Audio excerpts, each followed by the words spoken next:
Welcome to the Koori Knockout Podcast, where we talk all things knockout. You want knockout yarns, this is the place to be. We are 6 weeks away from the best weekend of the year.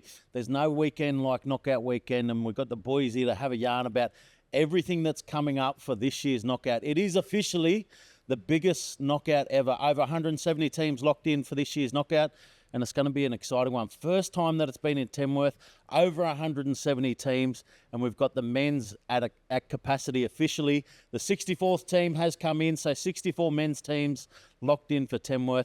I think the final team to come in was the Brothers United. So very lucky that they just scraped in, and really exciting to have all the teams. Coonabarabran, I reckon. Yeah, I'm pretty sure they're Coonabarabran. Yeah, okay. Just down the road. Yeah, so all the teams locked in. Dino, what do you? Got them all here, bros. I'll tell you what, as I'm looking through the list, it's very impressive. But I have to say, what a great risk, I suppose, to go to Tenworth and take that risk of holding it in Tenworth. And people out there, as our communities do all the time, they would have complained about this or complained about that, but it's already proven as a great selection, as a masterstroke.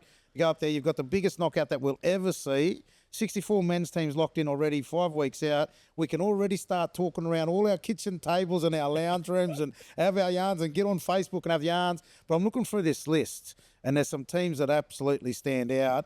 And I don't know if it's not too early to start talking about favourites, because there's people out there. Actually, I had a yarn with Tyrone Peachy. I've been away with him. So we're up North Queensland, and he told me, he goes, Nenema is winning the knockout this year. Yeah, right. He's got confident. Right, he's that confident. He's got all the boys, and he's got reason why, right? Yeah. He's got all the boys on Strava, and he's following their training. On Strava? On Strava. He's training his team, bro. They're taking it serious. They come one short last year.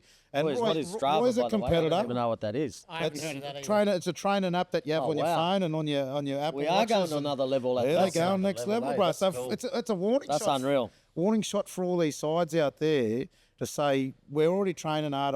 Tyrone's already leading his boys and training them. Roy's a competitor, Roy RC, so they're really pushing hard, and they want to go one better, and they're that determined to win it. And he said, we're going there to win it this year, and we've got the side. They should have some good Broncos players too. Any of the boys coming back? Who knows, but to talk that confidently, well, you think you had Dylan Lucas and Katoni Staggs on the sidelines last year. Yeah, Katoni nearly jumped out of his skin Katoni, last you year. can I reckon that hurt him having to watch, knowing that they made the final. I know when he said that he wasn't playing, I don't think that he would have known that on Monday afternoon they'd be there playing in the final. That would have hurt him to not be a part of that 25 for that one, because he would have been a big difference. He should have just took a hit up. He was out there that much.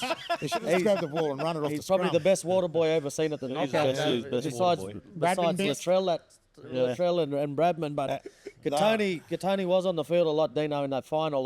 One stage, you wouldn't have complained, mate. I said a few things at half time to the ref. Let's see the way Katoni's played right now. Would you want to see him at the knockout? Oh, yeah. You would want to see him there with all your young kids following him. No, I want Katoni Staggs at the knockout with Nenema. That would be that would be something special to watch. I love seeing any of them boys come back, but I know how much he missed last year not playing, and I think with the energy that you're talking about now, Dino, with Tyrone talking like he is, and the training methods they use that I've never heard of at a knockout level, he's going to be sensational. I'm excited for Nenema. How much you reckon it's going to benefit him having that Monday afternoon experience rolling into this year? Well, they've done the Monday twice. That sounded. Is that twice? Is it? Yeah. So. Next Monday or right, that experience is that's immense for them. They would take a lot of lessons. There's a lot of competitors in their team, in their organisation. Like Roy, they're going to always look for what gives them the edge. So they would have been looking at what's the next step, what's the next thing we need to do, and what can we do better. And they'd been thinking about it. They've had a taste, haven't they? I mean, Roy's talked about that taste of Monday football, and I think. Anytime you get hit, they're going to talk about Monday. Taste Monday. Bad talk. But getting through and playing in them finals. Monday. I don't know how you got to that subject, Tom. Fuck me. Roy, getting to that Monday. But on Roy, I know how excited he gets when he gets through to that finals. Well, did you just see that as a thriving point? And there's no going backwards, with Reed. Yeah, He's going to keep pushing his plays. And you know what? They've built around a team of people that, you know, Tyrone Peachy is someone Toomey that... White. Yeah, Justin Toomey White, what a player. The winners. I mean, last year, I thought he was sensational, the whole knockout, in terms of the way he had impact for them. Like, I think the key to winning knockouts is having good forwards that stand up like that. And I know last year, the times when he did stand up, they needed him to. I even think he tried real hard in the final. Unfortunately, I think they run out of legs. By the time they got to us, it probably They took had a its lot toll. of injuries in that forward pack. Yeah, took its toll, didn't it? He had to play a few different parts in that final. Anyone else you hear? I'm looking at also, look, Burke is going to keep improving, and that Tenworth conditions will probably suit them better than nearly any team. Probably Koori will be along there. We'll talk about Koori in a second. La Peruse, I think this is Lapa's chance to finally win a knockout away from Sydney. They got probably the best team that I think they've had for a very long time. Tallis Duncan. I mean, the only thing against them, like you said, they haven't won outside of Sydney, you said, Dino, earlier, Yes. didn't you? Like, Yeah. So, I mean, that's something that probably Lapa has to get past. I know their squad is real strong. I mean, you got to look at a player like Tallis Duncan. Like, I think he's nearly the best player for South at the moment and has a real strong year in NRL. I know he's going to drop back into that team because, you know, South aren't making the finals. So adding someone like Tallis Duncan into your team into that knockout style of football too, which I think will really suit him, wouldn't it? Oh, he'd That's be what I was just just about to say. If you can develop that hunger, that type of knockout play that everyone, Style, yeah. that style like, you know, you got to eat, sleep and breathe knockout. If you You can wouldn't be want that, to be hitting a gap on him or something like that, would you? He'd cut you in half, and the way he's been, even his attack this year has been brilliant. So yeah, I really, I'm with you, Dino. I think Lapa's, although they haven't won outside of Sydney, I think they're going to be real strong. Also, like the challenge, though, for anyone that's coming up against Tallis Duncan is that you're comparing yourself to one of the form players in the NRL this year. For a young fella to come up against Tallis Duncan, get the chance to take him on and show what they can do, I really like I think he's a the real thought star. of that. He is a star. Right, the Boomerangs, we've got to talk about them. They seem so confident, this Boomerang Sports Muns? Club. Muns, yeah. Oh, yeah, But they're Muns. all confident. Jason Munro and Yeah. Brett Frenchel. Yeah. Brett's walking around with half a smile on his face. I think he's planning to knock All out the in. gears being delivered to all the supporters, they're ready. I love it. I love the Boomerangs being back like they are. I love the fact that Yep. that they're thinking about football, not for 5 weeks, not for 4 weeks, not for 3 weeks, 12 months of the year now. Efforts going into the Boomerangs being the best Boomerangs they can be, and it's exciting to see Boomerangs back to being one of the teams people are talking about at the knockout. I mean, growing up, Boomerangs were always very, very strong at all the knockouts I was as a kid. When I first come into play, and they were strong, and they probably faded off a bit there at some stage, don't you reckon? You know what they're Yes, going to bring yeah. this year? They had a quiet period. The crowd. Oh, Being close to home, Narwhal, Boomerangs, the crowd's going to be following. Yeah. The Cabo crew, all those North Coast teams that have a lot of family in that around that area. It's going to be I agree. massive. Narwhal and Boomerangs have got a massive advantage this year. I don't think we would have seen a supporter base like that for a long time in terms We've of missed going it. to a... Yeah, we have missed it. But the Yeah. other thing I will say is, don't anyone sleep on the Koori Boomerangs, the original, No. the other side. Yeah. So I'm hearing that Brad Ty's going back there to play. Oh, really? And he's taken probably Floyd Ty and a few of them there. There's a lot of talk. There's a lot of yarns around that. Chris Binge is going back there as coaches. A lot of the Koori boys are going back there to But play. Dino, for the this Koori is what we Boomerangs. want, don't we? It's a special year though Yeah. for them too, Instead isn't of a bit of it? nostalgia in Oh, that. is that? Is it the, There's something it's building up anniversary. amongst them, and Okay. they're talking about a lot of community. Like, because the Koori boys have been outstanding players in a lot of the Newcastle sides over the last couple of years, playing in different places. You know what I mean? And now there's a lot of talk that they're all going back to play for this Koori Boomerang side. The rivalry between the Boomerang Sports Club and the Oh, it's yeah, going to be imagine if interesting. we had a first round game between Koori Boomerangs versus the Boomerangs. Oh, it would go There off, wouldn't be right? a seat you could get on, not on it'd go field one, but probably field two. There'd be that many people there. What do you reckon, That Tuck? was full of Koori people too. So you can imagine that they're gonna have a massive crowd there. There's gonna be a buzz behind them, and I'm looking forward to, as you said, I've seen that old Boomies buzz because you used to go to a knockout back when I was a young player. You'd go to the knockout and you'd always go to watch the Boomies and watch their crowd. That was the thing, and you just wanted to play them because you wanted to go up against that crowd. We haven't had that regional feel for a long time at the knockout where these teams are going back to their hometowns and these players, going back to the hometowns and all those original supporters that they always had, that they had to have gone and support them in Newcastle and all these other teams. But now they come back to Koori, come back to Narwin. Everyone's going to be there with all their gear on. You love it when you see hundreds of people with that same, Koori T-shirt and all singing out the old Guernseys and, giving it to the ref. And they might bring back them old T-shirts, Show No Mercy. They had in Ricky Walford. When we had Ricky Walford T-shirts and they had Show No Mercy, it's such a rich history of Aboriginal football go back with the Boomerangs, and it's good that there's not one team.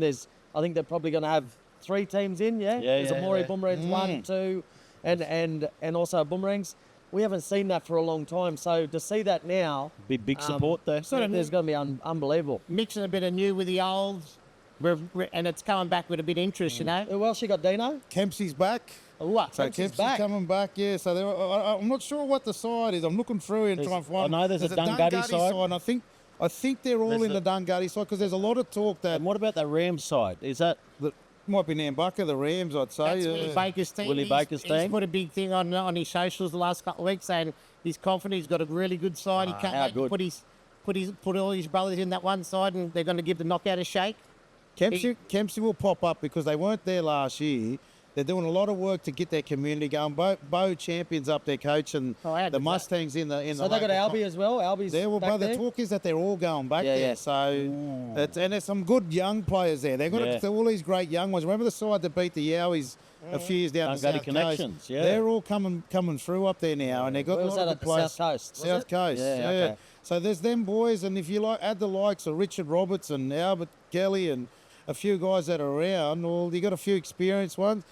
Tweed's the other side of that Kempsey sort of discussion, because them boys, if they're not with Kempsey, they'll go to Tweed. And Lance just seems so confident at the moment. He's already on Facebook talking up knockout stuff already, and even Big J get into it there with the Bigles and Tweed because they compete for so many players. But Lance, he's pretty confident this far out, and he's determined to make it their best year. So Tweed, the last few years for them, it's been this far off, kicking through to the next round, right? Yeah. The one team that you don't want to come up against, that speed that they've got. And unpredictable football. Well, I think they nearly beat last year. War. Oh, they had War last year. They went up against War, and they pushed them all the way. They've got the good young players, but the good old knockout style of knowing what to do at the right time. The only thing that probably got them in that last game was just a few little decisions at the end, but that knockout style footy where you just never say die. Yeah, but they'll win the game. They'll win the game. It was a great game. Very much in the game. They should have won. Tweed They versus just War. didn't make the right decision. Tweed versus War was one of the great matchups, in the knockout. A side that's got unpredictable players against a side of high-level football. Yeah. And War's a team we haven't talked about. And obviously, there's a lot of yarns going out around about War. And away with Tyrone Roberts, and he's determined as ever, Ty, and doing all his training and running, and he's looking very fit, Tyrone. What are we hearing? I reckon with the War side, they've got 6 NRL players and 14 Q Cup players ready to rock and roll. So, they're coming back bigger than better. They're a team that just keeps improving every year on their recruitment. And What'd you say? 6 NRL and 14 Q Cup. 6 NRL, 14 Q Cup. They're coming to win. That's not surprising, because that has been their sort of attitude towards it, is to bring the best players in and to put quality players in a side together. And you can imagine all these players now, they've got connections with other guys. They're going to bring players from their NRL clubs, their Queensland Cup clubs, and build that side. And that's been their approach, and they haven't shied away from it. They've gone, we're going to come there, we're going to have the best of everything that we can and go there to win it. So I'm not surprised by it. What about? I think it's perfect, though. What about a team like and I'm thinking of a dream first round matchup. What if War was to meet someone like Tumala?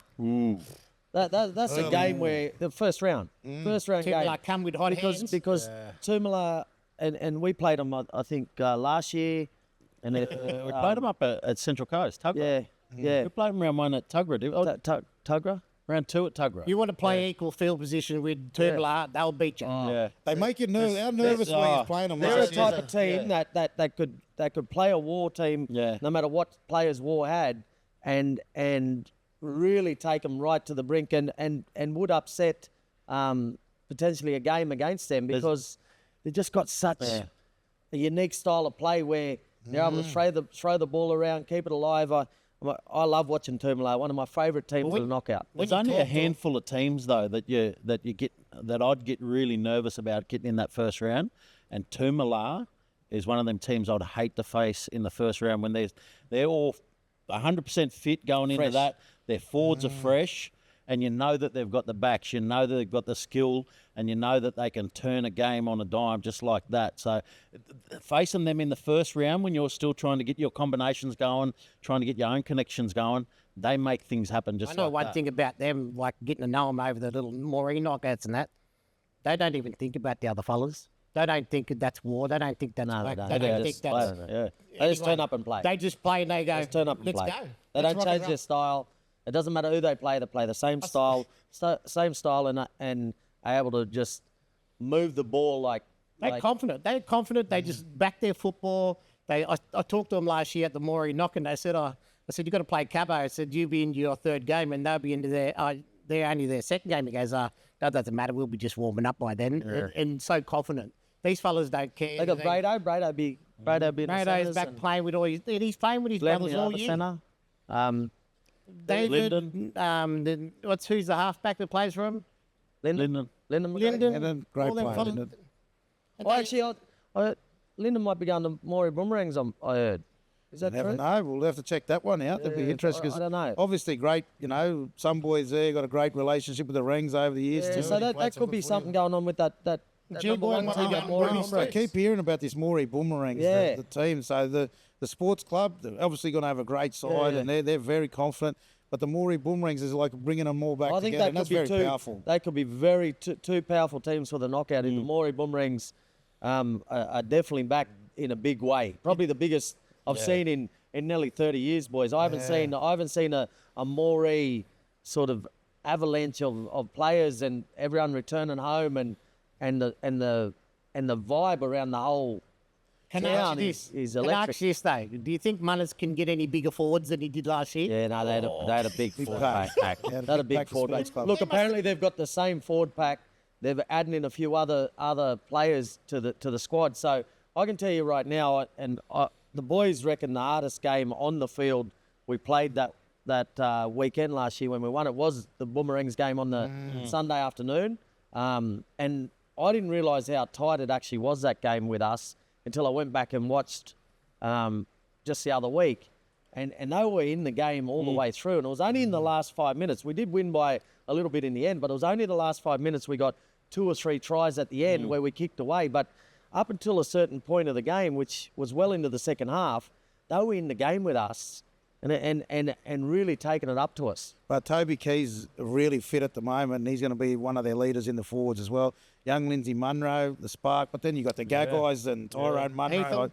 Ethan Davey Ross. Armstrong, is he coming back? He just said, I think he done his knee in Super League. I was excited to watch Davey. I think G-Boy's playing Yeah, them. no, G-Boy. Actually, G-Boy going there? G-Boy's coming in. G-Boy is coming in. No, that'll be Munn good. said But that the other yesterday. ones we haven't Tight, spoken tight. about, you got Griffith, you got Yowis, Dark and Jung keeps getting better. And John O'Wright's got some great plans up there. But the Central Coast has got some of the best young players coming through. Every year when we run these 16s camps, the Central Coast boys that are coming through these Dark and Young Waters teams are the best players in the side. So they've I'll got a be team in interested to every, see this year how good their young age group. is. So I feel like that they're a team that are going to just get better every knockout because they don't have the bread and butter like the knockout style players like you get from playing in the bush, playing with a few fellas like yourselves. No, I like it. I like the idea of what Jono's doing. Yeah, but I'm saying every year he's got to get stronger and stronger with every knockout, and it'll be a 5 or 10 year plan, but they'll be very strong once they get there. Yeah. They'll See, be it with it for a long doesn't. time. The approach that Jono's taken isn't too different to what we've taken in the past, Tom and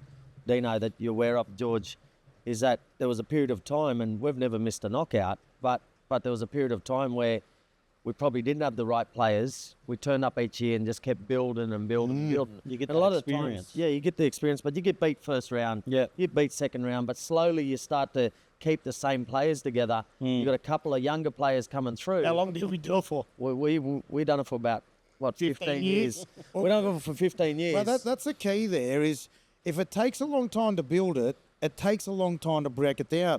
Now, if you're trying to build it in 1 or 2 years, well, guess what? It'll only take 1 or 2 years to destroy you. Yes. When you're That's trying a to good build it. point, I Dino. saw it at Redfern, right? I went there. We built a good side in 1 year, 2 years, but it disappeared in 1 or 2 years too, quickly, because the boys didn't want to persist and keep building something to what they peaked at. Maybe they won it too early. It's actually a really good point. It actually probably, if anything, it reflects on us because in terms of what we've done at WAC, and It's taken a WAC long wasn't time to built build overnight. this. Like Yeah. it was built over a long period of time. I think it was nearly 20 years between when Dad and our Yeah, uncles it and was, cousins 20 and all years. that play, and it took us 20 years to win at a game. But during that 20 years, we build on the values and the methods of what was already put in front of us, and that's why now we're able to always revert back to that.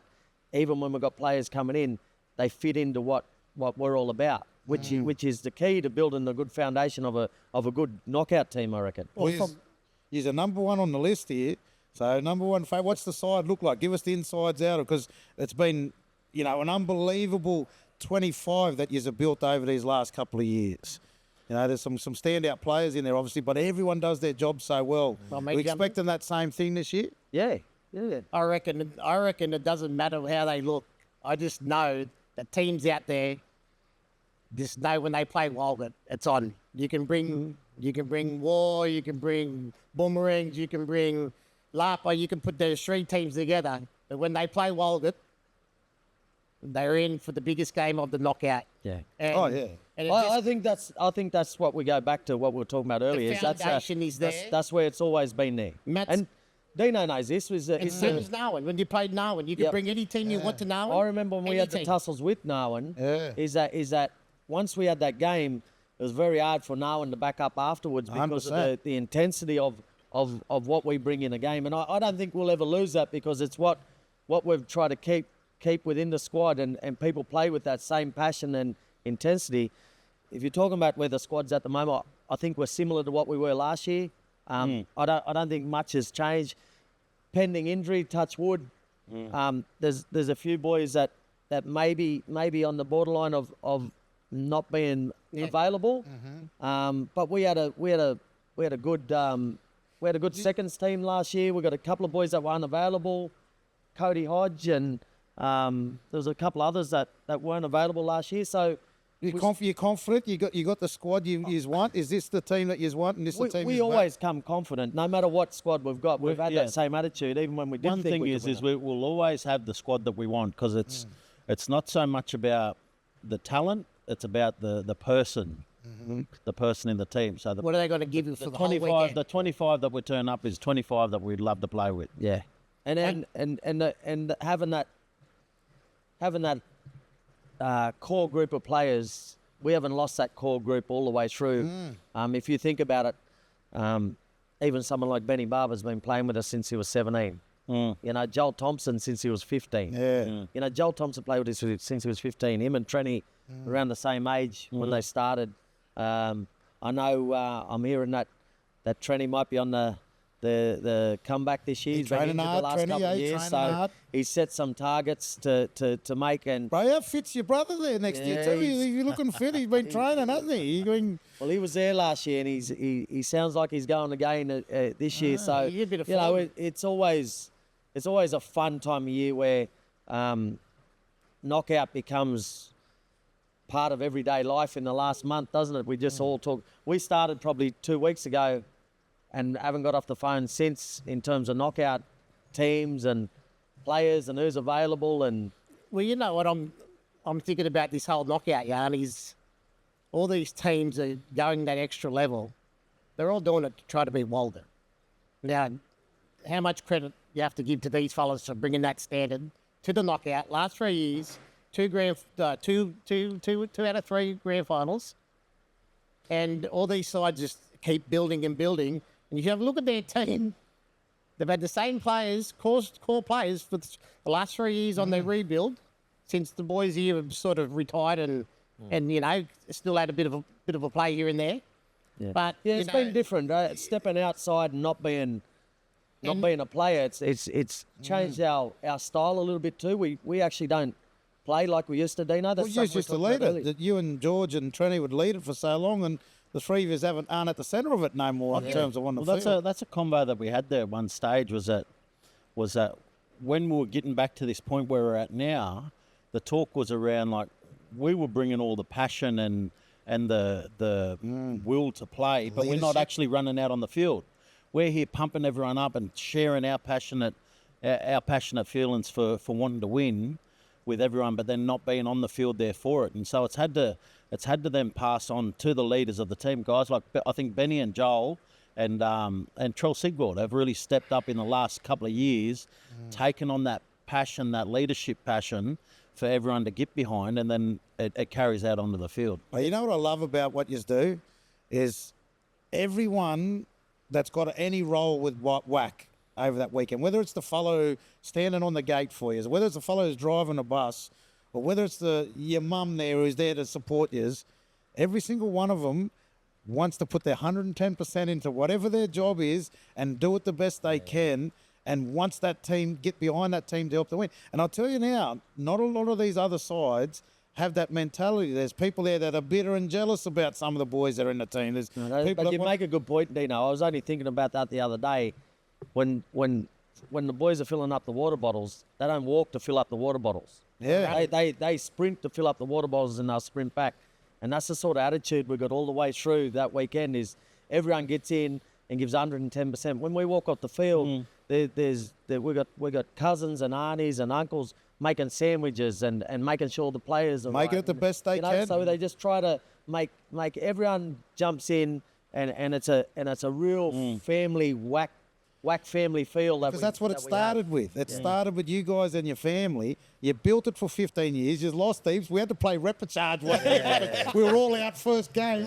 So there's been all that sort of stuff. But it started with family. It built from there. Yeah. And everyone is 100% committed to it. Bro, I've seen You've been through this success though with your teams, and you know what it means to win like that and be and like no one used to have, everyone in that town was 110% behind the team. It's not like that now. Yeah. Yeah. Half the town don't like you. Half the town wants to compete you. Half the town wants to get rid of you.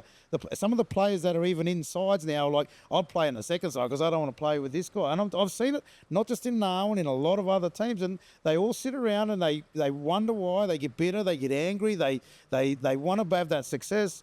Well, get yourselves together. That's the first thing. Like, that. If you want to win, you just get in there and play with them regardless. yeah, and don't be bitter about it, because it's taken the knockout to the next level. Like you said, the success of Walgot, everyone's coming to beat you. Everyone wants to beat you. And they'll all say they want your first round. Believe me, no one wants his first round or second round. Or actually first round, because you can drop a game. That's our week. But our no week. one wants to come up weakness with is that. Let's tell them how weak we are. Our for the weakness first couple is of games. the Tell them players. first round. It's hard. We look like a lot of teams. We come together the day before, so you get one training run. So it's not easy. Those first few games is everyone's still feeling themselves out.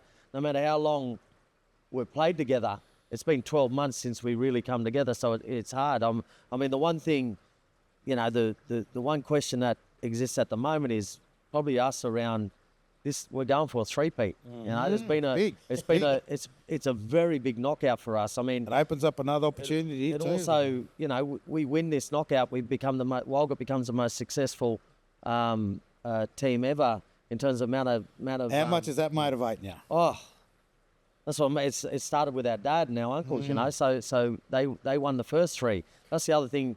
We were in this position before. We'd won 2 knockouts. Yes, 2009 previously, yeah. and 10. You know, and we come to 11 in Bathurst. I don't know if you remember this, but we drew Griffith 3 ways on the That's Saturday. right, I yeah. still You're talk. very young though at that stage, and now you're fast forward it. Yeah, a lot of and we experience. play a different role, but I mean, it's still come to that point that we did go into that knockout confident, but again, we knew what we were up against. We looked across the board. I mean, George was playing in an NRL grand final that weekend. We were unlucky that we didn't have George. He won the grand final that year, didn't you, against the Warriors. And I mean, for us, we drew a huge game. And if you go back, and I just watched it the other day, was us first three ways, and it's probably where our first rivalry started with Robbie John. It was round one. It was a sad day. It was raining, and the crowd was packed, and it was a big game, and we were attacking the line, and I think it was about 14-12. We had a set of 6, and I think on the second tackle we kicked it through, and it went dead, and it was sort of one of those games that got away for us, because I felt that knockout in particular is probably one that we could have got the three-peat on, because there were still new teams in the finals. I don't remember.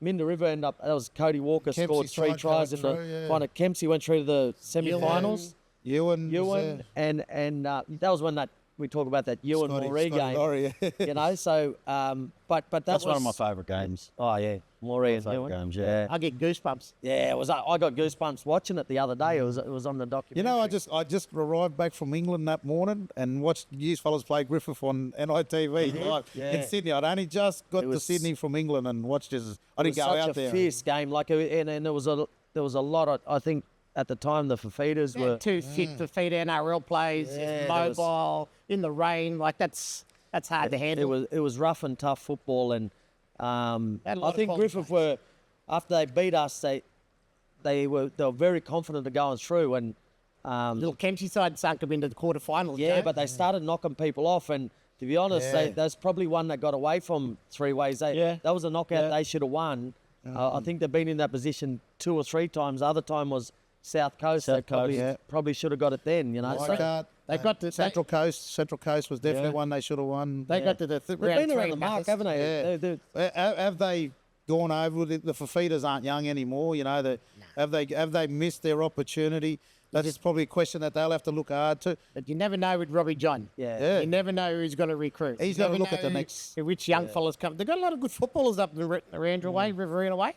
But the Yowis, no one's talking about them in the steam, but Forgot about I know it's been an emotional time up there for that community as well, and they'll steal and they'll try and come back and they'll show some grit this year, the Yowis.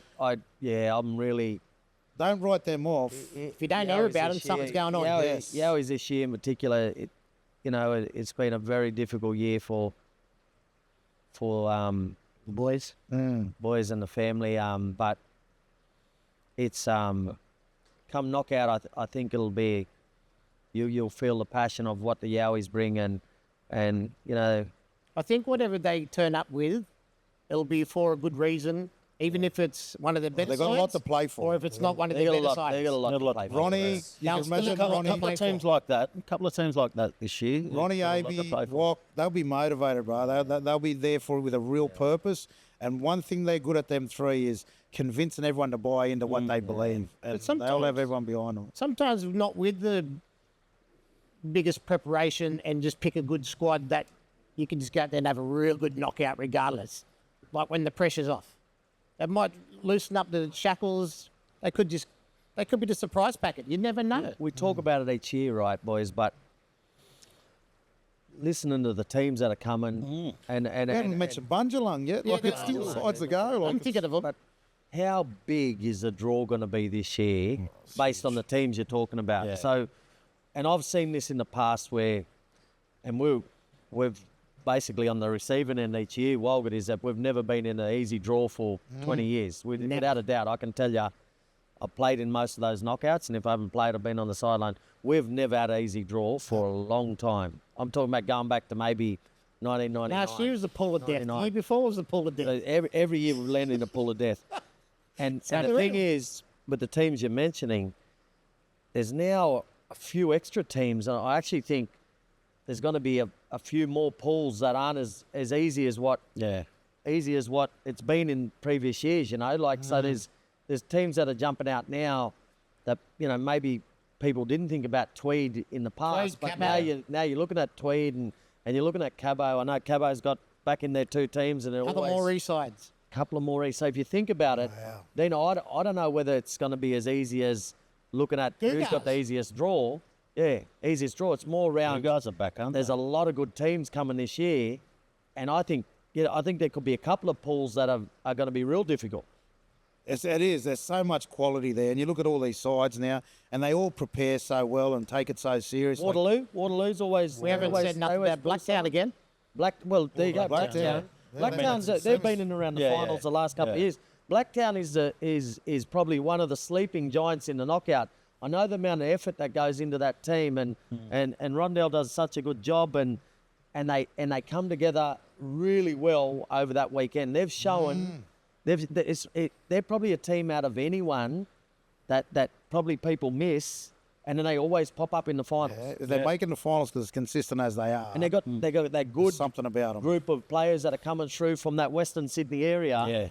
Yeah. They got the cream of the crop when it comes to that. Oh, this is red hot. This is red hot. This is the most competitive knockout I've ever looked forward to going to. I've never seen it like this. And What about Tinga? What do Jacob Tinga's Campbell back. and a few boys, Bradman Best, if they play? I know he ran the water for Yowis last year, but what if he goes back and play and they get a few boys? And Tinga have got a rich got some good knockout culture. footballers. Well, they're only just down the road too. Yeah, Makes them stronger. Anytime you're close to home, I can tell you now, it makes you stronger because all of a sudden I feel like you you're on don't have to turf. stay in motels. You can stay at Cousins. Tenworth Crows. Tenworth Tommy Crows. Leroy Lars. Yeah, he's down there last year with Neville Costigan and a few boys. Do He's got we know Cable anything Lars. about Jaden Campbell? Whether Jaden Campbell's playing? Because it would be great to see him play Well, I'd this year. say with the early disappointing end of their season at the Titans, I'd say all them Titans boys can't wait because I know when I had a disappointing season, I couldn't wait to get to the knockout. Yeah. And I just Is wanted there to a get possibility we could see Presto and Jaden line up for Tinga? That'd be cool. Is that a possibility? Can someone reach out before Let's the next chase that podcast to up. find that out? What if we Dress that brought up. Cam Pereira with him on the wing? Let's go and there. try. He might have half the Titan side. You never Yeah, well, know. there's a lot of black Jacob fellas on Bailey. there. Blackfellas are Titans. Alick. Well, it just Cam Pereira. depends who goes with Brian. Brian would probably be able to grab a few of the boys. Yeah, they'll be competing up there at the Titans. Don't So sleep on Cabo either for early round. No. If Brian gets it, if they get it right there too. I know that them fellas, they're all sort of competing with the Bundjalung and the Tweed. There's a lot of fellas there that could, make one good side, but they're making three. But there's no decent shortage sides. of talent up there though either. No, That's the thing. Every one of them have got a fast outside backs. They got good halves. They're probably with all of them, it probably all comes down to their 4-pack. Who they got in their 4-pack that's going to be the difference when they face each other. yeah. And early on, they can get you with the speed of it, right? They don't- Roberts here for Cabo. He's a gun, boys. Watch him to 100%. see. If they win a couple of games, watch out for Michael Roberts.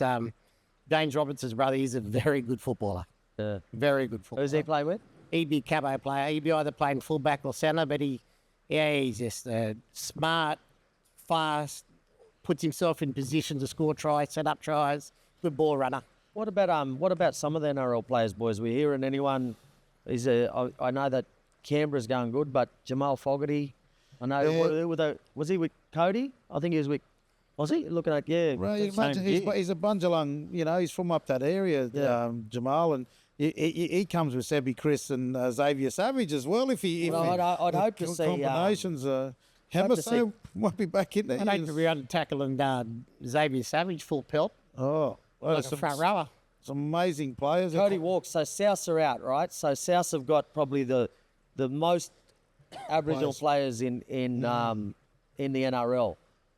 Are we going to see all the boys come back and play? You think, boys? I think so. There's probably a good Well, I chance think that. so. Look, they want to end their year on a good note, and when you know you've had a disappointing year at the NRL level, you look at the knockout and go, well, I want to go there and make it a winner. So I think they've a bit of determination. They've got 8 to 10 players in their top 30, don't they? Yeah. 'Cause most of the time, bro, when you miss the 8, you look forward to the knockout even more. You know what I mean? Because you're not playing finals. You're going to be sitting around. You're not sore. You're not looking after injuries. You sort of look forward to And the knockouts. knockout's not to be missed either. Yeah. It's such a big prestige, Caden event. Lars, could he get some of the boys from up at the Cowboys? Braden Burns, like what's going on there? Like there's all these open questions, and Burnsy's played a few knockouts, and he'd be looking to go there again. It's down in his area. I heard Matty Barnes having a game with Timmy Crozer. Is it the second team or? I know I might mention him for the first side, but imagine seeing Matty Barnes run around there and if he could pull out a that'd few be little unreal. tricks. But just for the So let's get Trell, Cody, Get them get on them here. all on the podcast in the next couple of weeks so they can let everyone know who they're What's playing going with. out there? what they got. Well, let's going. get the info from all the mob out there. Let's them give us the feedback. Send Who's it. all these That's NRL players Yeah, playing for? The other one that we haven't spoken about is I think this is going to be the best women's knockout we've ever had too. I was just looking at last year. War didn't have their Jamie Chapman, their Shaylee Bent, the girls there that were due to play with them. I'd imagine this year they're probably going to have them because Gold Coast aren't going to make the grand final. Wack's going to keep improving because Bo Dela Cruz is working hard on that, and you went really well last year, so you can imagine there's going to be a natural progression in there, what you're doing there. Redfern's got some young ones. They're going to try and get better. The Yowis will get the girls from Queensland back this year, which they weren't able to last year, and you imagine they'd have a lot to play Burke for up were in there. the final last year too. Burke were in the final. This will be a great women's knockout. Like in the big fellas. You can't pick a winner of this women's knockout. It's going to be hotly contested as well. And like I was saying, Burke, in both men's and women's, Tenworth is going to be a big advantage for them. That heat is going to be suiting for them fellas up there. Tumala's got a team in the women's comp. Yeah, and a lot of good young players. Cabo, a lot of them young Cabo girls now. Phoenix Hipwise doing well. Where are those girls end up at? Where they going to play? It's interesting question. The 17s are big. You'll be under 17s now inside. Oh, bro, They reckon that side is full stack full of all the young guns. Dennis, Is that boys Dennis's playing? team? Yeah, it's Dennis's boys team, and look, they've got some great little young players there that are coming through. And He's young fella. Minda, I don't know if Minda made the nominations for that because No, if you're slow to get your nominations, I know a that was little the bit thing. about it because my son's he's in the 17s this year. He can't play, but he Give said me the that- info, bro. Well, you just said that a lot of the Newcastle boys have gone with Dennis because my son's in with the Newcastle Dolphins under 17s. But he said, we've got a couple of men, the boys, but the rest of them are all going to with Dennis. And he's got Dennis's son, and because he's the young hot prospect around footy, Yeah. they can just draw players. Well, hopefully that's the next build for It's good for Dennis and now. with Noah. He's one of the players to watch, Dennis's boy. Jalen Moran, yeah, he's an outstanding young player. And look, there's a lot of good young ones there. These two McKay twins from Central Coast, Newcastle, they're exceptional young players. There's a lot of them that are all coming through, that are coming through the pathways out there. That keep an eye out on them all. They're 17, and a lot of them Central Coast fellas, brother, they're the guns. And Darcy Smith up there is another really good junior player coming through. And will he stay with Jono? Larper's had him a couple of times in their 17s, and it's going to be interesting to see where they Is that end going to up. be for the knockout moving forward the next couple of years, though? As old fellas go out, these new fellas come in. Yeah, There's talent, all these young teams like the 17s and the Larper teams and Newcastle, Maitland Blacktown boys, a lot of and- good Newcastle kids coming through. yeah, there's got to be some good footballers coming through, and the knockout's just going to go to new But heights. you year can't after year. miss. You cannot miss this knockout. Like this women's competition is going to be the best you've ever seen. It's by a mile, I think. Like the men's competition, we just went through that. Like that just blew my mind to think these are the quality sides there. The quality of players that you're getting there. It's going to be great. We talked about it earlier, Dino, offset, but we spoke about us running the knockout in Bathurst in 2011, and there was 85 teams then, right? All up. There was 85 teams, and at the time we thought, wow, move thing ever. forward, biggest ever. But now to have 170 teams, 170. 170 teams at a knockout. What was that? 14 years ago. 14 years ago. Double. So And it's 14 double. years 14 will years double is the double. size of So, and again, you spoke about it earlier. Sometimes the negativity around, it's held in this place, it's held in that place, and no one wants to, Yeah. the negativity that may exist sometimes. The best thing about it is that everyone is trying to get better, and yous have been talking about it. In previous years, we might mention 3 or 4 sides that look good.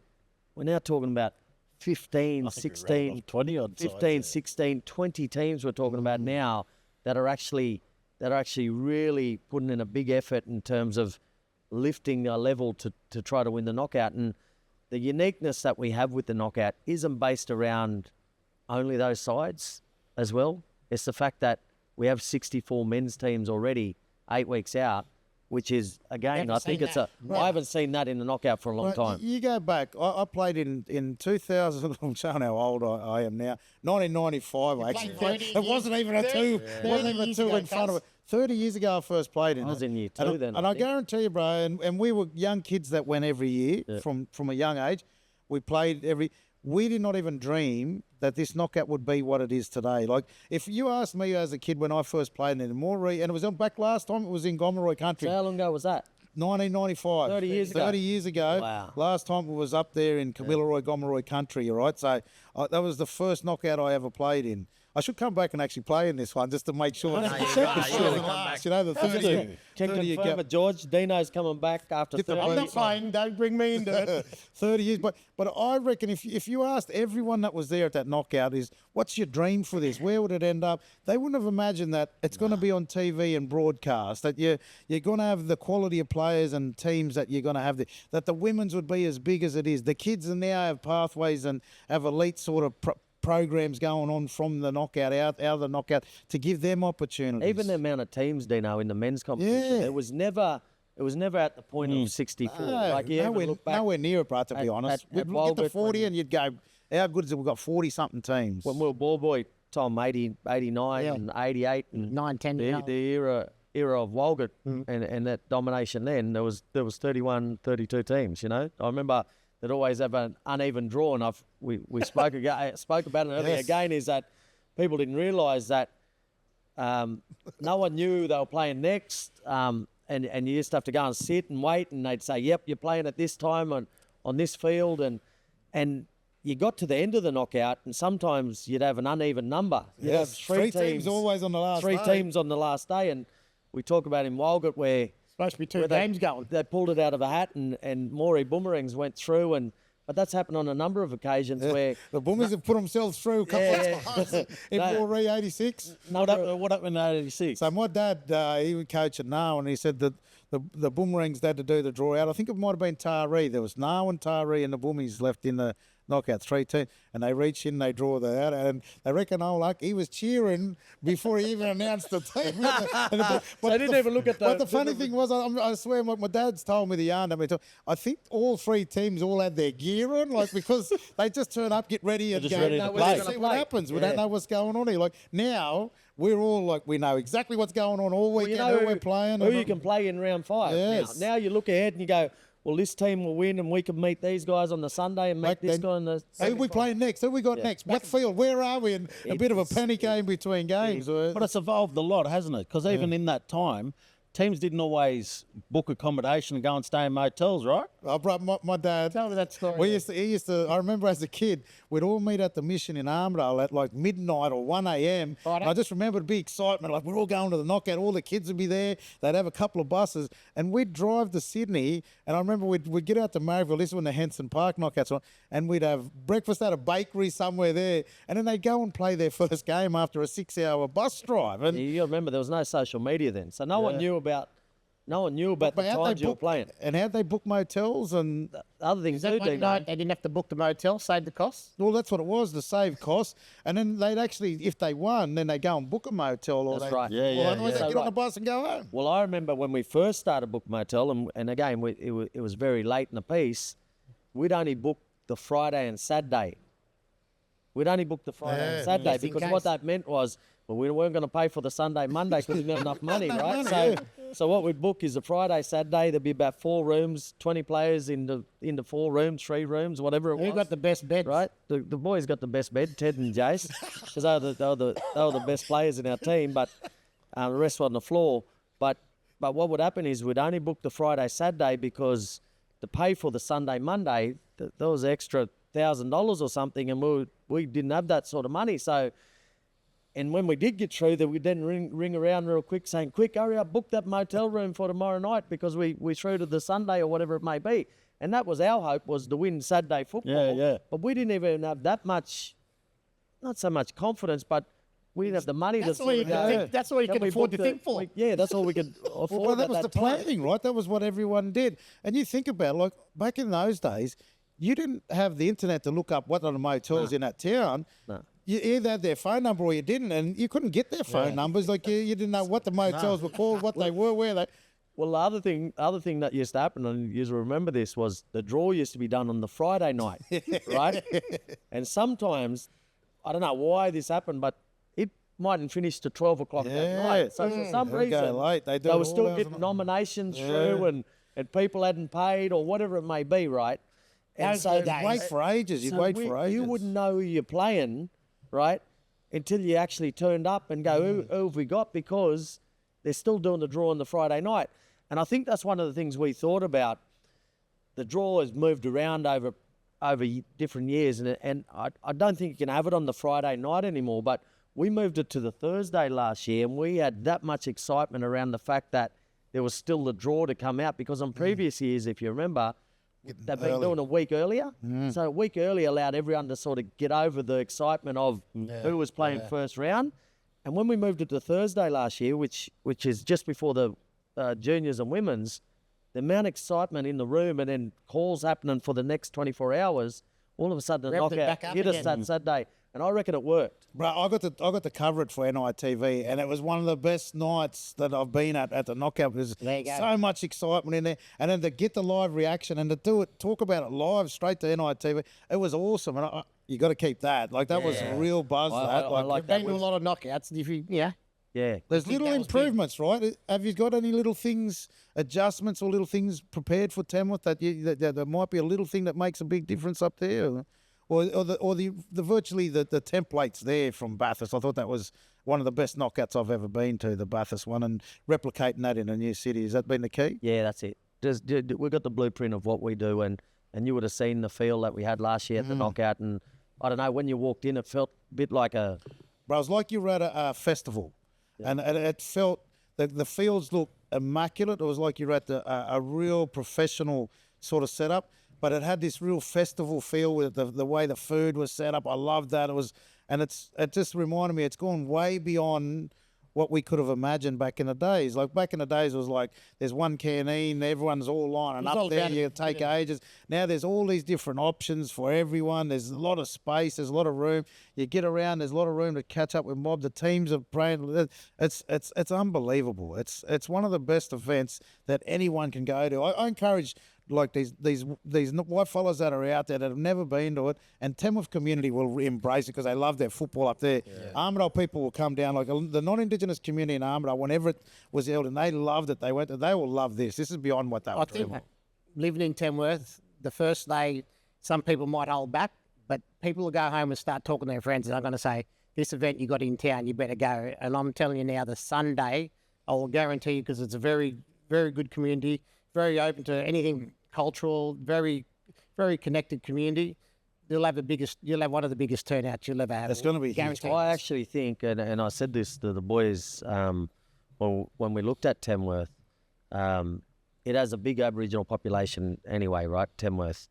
But because of those surrounding towns, and if you're going to get a Moree and a Narwin through to that Sunday and even possibly the Monday, but even talking about the local Tenworth community, Tom, is that we may start to see not only the biggest knockout we've ever seen in terms of teams, 170 teams, but the amount of people that will attend this knockout could be the most ever, because I think it will be. Especially of the amount day I think it will. I think it's going to break all records. Yeah. But the other thing that I was going to say is rugby league events during the year. Where does this rank? The grand finals, the origins are the big ones, right? But tell me what else measures up to this. You go to community carnivals and community events, they're nowhere near this. Like it's everything. And I'm talking about the whole rugby league community. I can't think of anything outside of Origin and, grand finals and maybe some big qualifying finals where you have this big buzz of everyone across the state. Like it's huge in the rugby league calendar for people out there that just love their rugby league and are purists for the game. This is up there with some of the biggest events. It's bigger than state cup games. It's bigger than, country championships and all that. This puts all them they're like little babies compared to this. And to We- be we fair, got you one of the don't, you biggest don't events even on the have to be supporting a particular team to get behind it. It's some of the best footy that you get to watch. Well, that's- like that's. I mean, when you get knocked out at the knockout, right? You're disappointed for half hour or whatever, but then you just start moseying around, watching the footy, Find a couple kicking of back, teams you like to enjoying the vibe. It still ends up being the best weekend of the year, regardless of whether you're winning or losing. The vibe, the footy, a few little surprise packets in the teams that you follow, it just takes over. You don't have to, you want to go and win with your team regardless, but the weekend's so special he just swept away with the rest of it. Now, Dino, tell me this. So 30 years since you made your knockout debut, tell us a little bit about that first game. Oh, loved it, bro. So my first game was against Knockem Down Bowra. I was playing for Narwhal. They put me straight in the starting lineup as a hooker. So I was a front rower, second rower as a kid, and then my dad just goes, "Oh, you're going straight in, starting." 15, 16. Yeah, 15. I wasn't even 16 yet. I was still waiting for my 16th birthday. I was actually supposed to play the year before in Sydney, but I had a Roosters camp on, so I couldn't go. And so I would have debuted as a 14-year-old, 15 back in them days, which is crazy when you look at it now with all the kids. So I played, and then by the second game, Narwhal played like the biggest rivalry, especially back then. Narwhal versus Moree. Oh, the Rangs. The Rangs. And we played them in Moree. Two of the biggest knockout teams ever. Second ever game in a knockout was going up against the Rangs. And the Rangs had a red-hot team, but we had a red-hot team too of all. It was in between generations. So there was my dad, my Uncle Deck, my Uncle Gart, like all the old legends, but they were too old. And then there was myself and Dennis and Bronny Quinlan, all the Gary Davis, and all the boys that we come through that we eventually won with. But we were still in high school and we were a bit too young. So we were young, they were old, and we were trying to get the best out of this side. And anyway, we played the Boobies, and my old man was crazy. So I remember Merv Ty had coached against me that year in under-18s, and Merv tried to like welcome me into the knockout. He was like, "Hey, Dano, welcome." And my dad's kicking him straight away. And he just goes, "Don't you touch my son." And he put them all on Warren straight away. "I'll kill anyone who touches my son, kill anyone." So, bro, I then felt like, and just having my dad beside me, I felt that I was that safe and that I was untouchable, that no one's going to... So I started running, and I scored a try against them. I scored a try against the Boobies, went through and scored a try. What was the crowd like? But it was mad. It was unbelievable. So you can imagine, you're playing Moree and that 95 knockout. Wow. They were so good. That crowd was packed. But Armidale took a lot over there too, and we had this big Narwhal crowd there, and it was one of the best games. Lindsay Munro, we'd scored to win it. When I scored a try, we had the game won.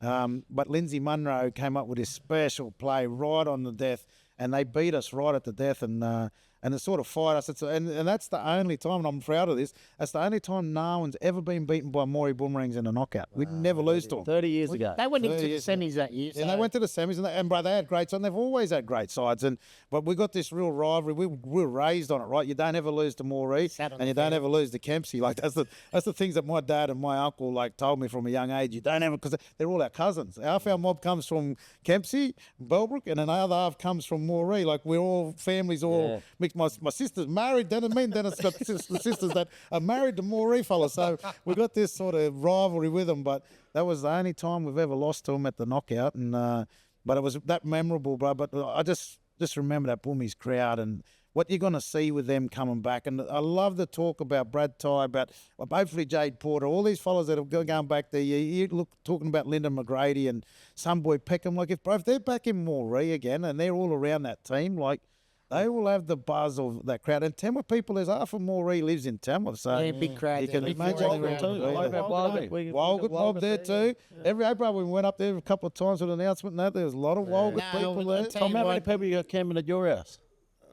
I'm not going to say. Because he's got space for more. He must have a spare room. Anyone who hasn't knocked in, he's got at least one spare room. That's I got a guaranteed. full house actually. Ring Tom. I'm already sleeping on the floor. How many curries are you going to be cooking?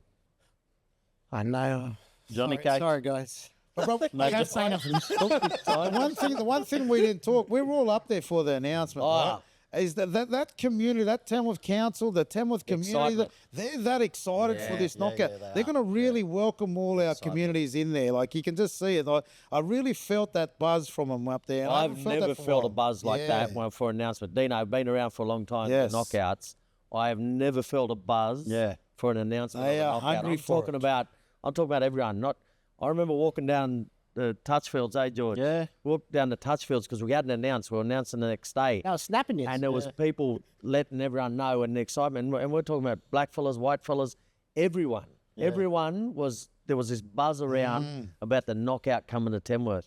And I think what we're going to see over the next month is that buzz start to get bigger in town. And Tom, you'll have to feed it back on the amount of noise that's happening there. But like, I think people are talking about it. I go out and play a bit of poker at the clubs and stuff like that. You see, and they're going, "Oh, this knockout, when's it on? We want to go." I said, there's a lot of people talking about this knockout. What date is it actually on? I tell them, and they go, well, we're gonna go down and watch. No, no, they're not going to miss it. Although We're going to get a lot of adopted supporters too from that town. the other thing too is they're not going to know what really, the setup that we do, and you would we spoke about it earlier, Dino, at Bathurst, but the setup we bring down to Tenworth and the fields there, because the fields we're playing at aren't a natural football oval, but we're sort of They're going to make it. They're going to make 5 grands out of this big flat surface. Of transform it into this cauldron that will exist for the knockout that you wouldn't have seen before. But the fields are world class, right? Like you could put NRL games on the field that you had out at Bathurst. All of them did a great job with preparing that. And that's another thing. Like we used to play on dusty old ovals, bro, on second Hanson fields Park. that would never get played on. Yeah, Hanson Park. You remember that one? Well, I seen the follow up. I think that's the one where Chock Waterloo played When Wes's team, and Chock made that break, but he's running on the spot because there's sand on the ground at Hanson Park. Like he had a shovel. He couldn't get going, I think the other thing too, he was boxing a lot and he hadn't done the legs a lot of power, speed, man. the leg power, so he was running on the He spot. might have been shuffling across. I mean, Rings beat us there at that one. yeah, Rings beat us. So I think we went in the Golden Point. Yeah. Actually, No, Trenny was kicking from the sideline, wasn't he, for the win? no, and then we went in the Golden Point because we missed the goal from there. Yeah. Going back to them grounds, let's go. They're some of the grounds that were played on in the past, but it's been ordinary. Last year was exceptional, and working with Tenworth Council this year, one of the biggest things was around the quality of field and making sure we hold that standard, because I think it was really good when Edward run it at Central Coast. I thought them grounds were really good too. But it has been for a long time now. Everyone knows that you've got to take that extra care in the fields and making sure they're prepped right. All the little things around the knockout. And you guys you're obviously running boxing events out on a world stage and that are televised on live TV. So your experience in doing that stuff, it only adds to this knockout. And we've got to really embrace that as a community, because what it is, and you guys, I've been on the back end and closely to seeing when you haven't won the knockout, but another team has, and you're right there helping them with every little detail. That knowledge is passed on. And people don't, I've got to appreciate this in this knockout, that it's the hosts help the next winners with passing on all that knowledge and passing things down. And the knowledge you guys have gained over the last, 5 to 10 years, these next communities can benefit from that by playing, because it's always there to be shared. Like It's about support. It's a lot. It's a lot to be appreciated too. Like these fellas, what they've put into the knockout and how they've lifted the profile and the professionalism that they've brought to it, the standards. I was at the meeting with the boys when they spoke to Tenworth Council at the start of the year, and they come on board and they were just like little. They were so excited, the council, when they spoke to us down in those fields. Loving the day. Yeah, Matt said, look, with these fields, we've got a lot of NRL players. We'd love to have these at NRL standard, or want this at NRL. And he said, yep, no worries. I drive past that oval every day to go to work, and they've got people down there working. They've got they've just had a big flood go through it, and our mates on there yesterday spraying it and getting it back up to standard. The grounds haven't looked. They've had a lot of washouts, and they've never let teams go and play in it. They've kept it pristine condition. Are they getting it ready for it? Well, it's been going strong every week. You look at it and you can see it's getting ready for the knockout. Well, the knockout's been going strong for 53 years, and like we said, in the last 14 years, the number of teams has doubled. This one's going to be the biggest ever, so it's going to be a massive year. I want to get a prediction from yous, and you can't say the same answer. Everyone got to say a different answer. Who's going to have the biggest following at this year's knockout? We've talked about some good, passionate crowds. Who's going to have the biggest following there in Tenworth for this year's knockout, and why? Well, I'm going to get in early because I want to steal Moree straight away. I think the Moree Boomerang sides, they'll have the most there. Tenworth got a lot of people from up there. They'll travel across from Moree. It's not that far. Their teams are looking really good. I reckon the Boomies are going to have the biggest crowd, and it's going to be a buzz that we haven't seen at the knockout for a while. Seen them at that capacity. That's going to be hard to beat, but I'm going to say Walgot. They're going to bring a lot of the fellas are going to come out of Walgot from. I agree with you. From they're only it's about 3.5 hours away, but we have a lot of Walgot. We have a lot of Walgot people live in Tenworth. We're going to stack it out. Yeah, we'll be there. Look, I was going to say Walgot, but and I like Moree. Moree's the same. No one Cabba. No one's the other one. I'm going to say. I'm going to say. They'll get a few. I'm going to down say there no. And with it, look, the fact that Armidale's only they'll all drive down. They'll an all hour come down. down the road, I think the fact that the knockouts in Tenworth, I think a lot of people who don't live in Armidale at the moment are going to go back home to Armidale. I think Armidale is going to be packed itself in terms of people going back and what is it, hour, 20 minutes? It's only an hour. No, it's only an hour away. An hour away. it's strange, isn't it? So I mean, it's not far away to come. So We want to see them old crowds, eh? Yeah. But how good is it that that's the old crowds of the 80s? Yeah, they're you the know, ones back then. the Boomies, Narwin, Walgot. That's the crowds, and that's what all these foundation sort of teams have been built off is the atmosphere that's created through them. I mean, the city teams get to feel that a little bit when The you host hostility it. that we bring them to. No, Yeah. an But old boys crowd that's gets right. whacked.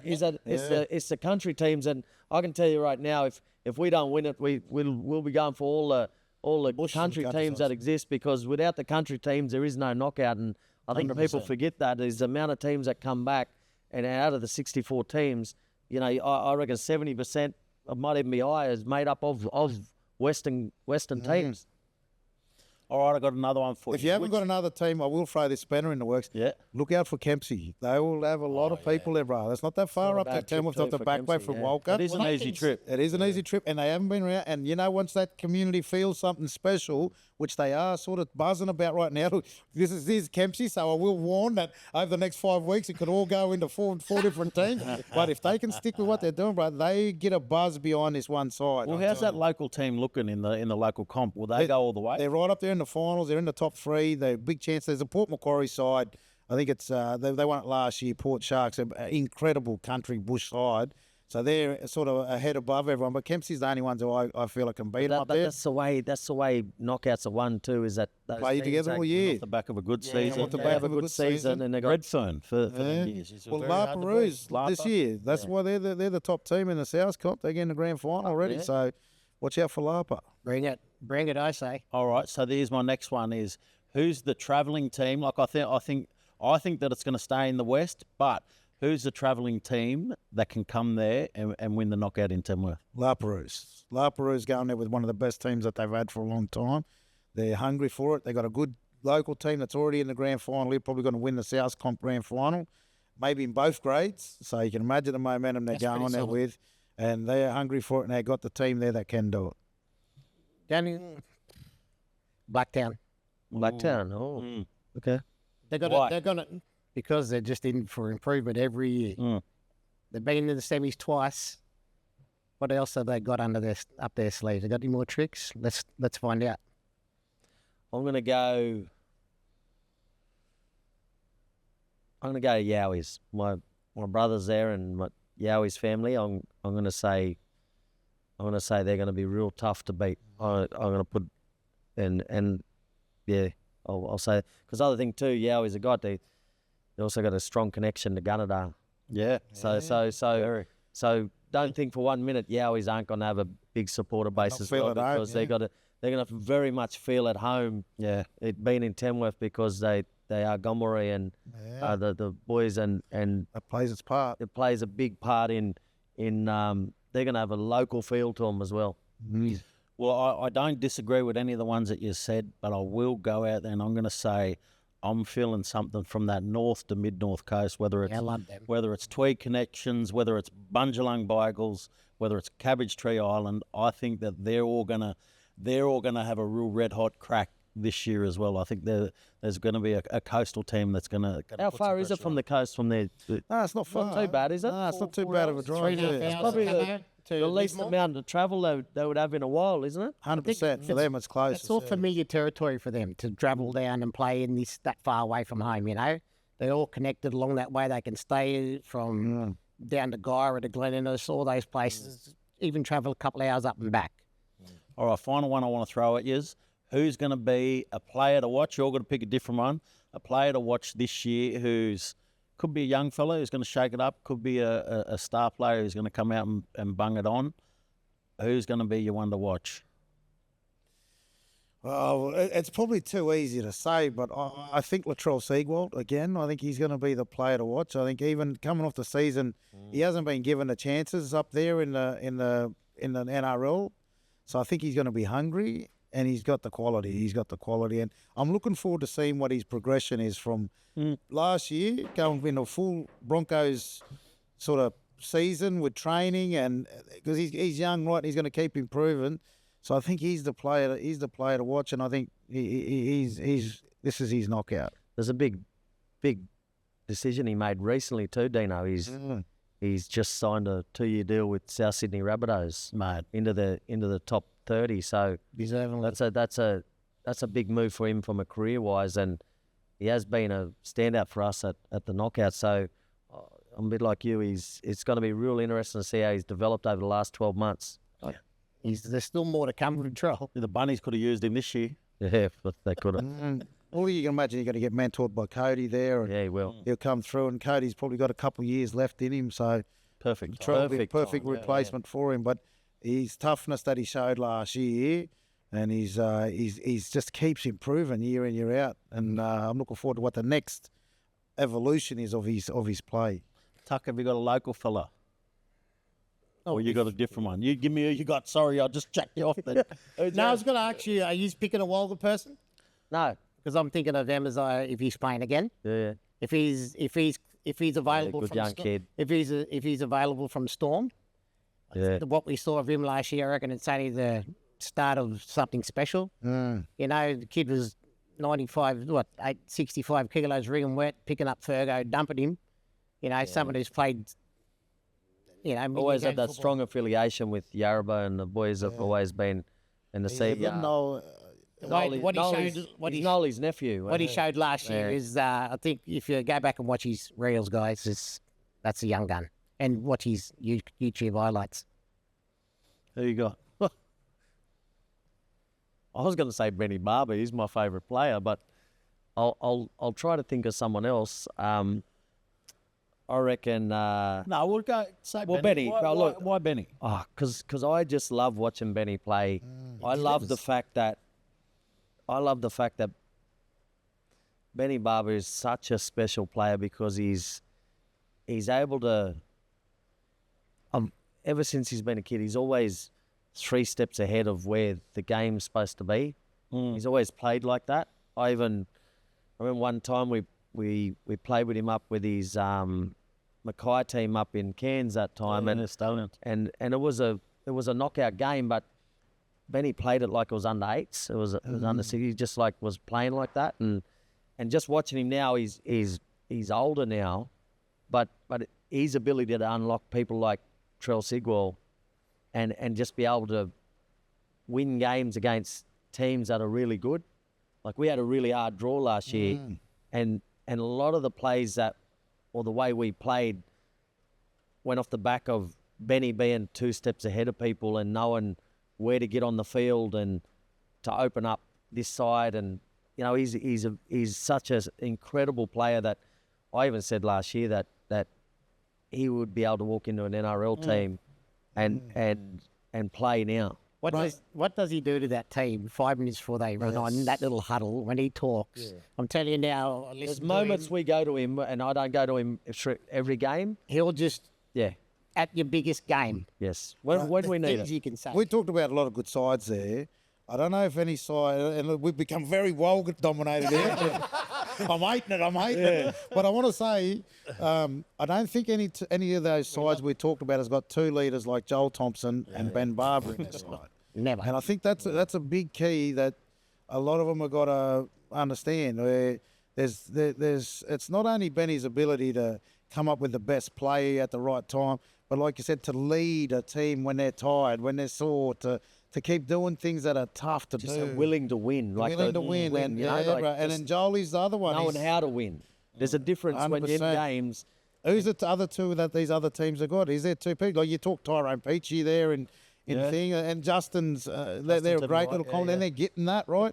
But Benny and Jolie have probably proven it for a long time. But they do it from Wednesday till Monday. When they come into the camp, they make fellas play like, if you had some sort of ability this high, they can make you go a certain, distance that you've never been.